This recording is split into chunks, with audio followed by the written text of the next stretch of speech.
It's long been speculated that Ukraine will hit the Crimean bridge, highly defended by Russian troops and SAM system. The task had been placed on hold for more urgent assignments, but as Ukraine keeps pushing Russia back, destroying this connection point has become a more pressing issue.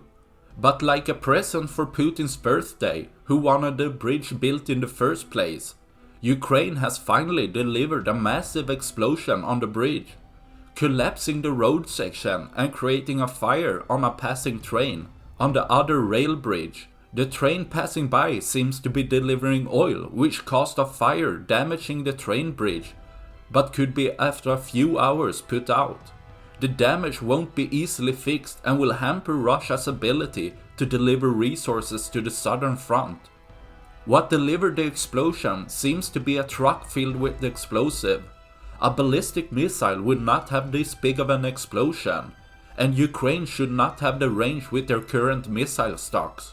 Russia will probably fix both sections as quickly as possible, since the bridge keeps a vital transport route open. The rail bridge could possibly be repaired quicker, as there appears to be more surface level damage. The road section has however collapsed, causing longer repair time. The attack is both a symbolic victory as well as a functional for Ukraine, which keeps retaking areas with their counteroffensive.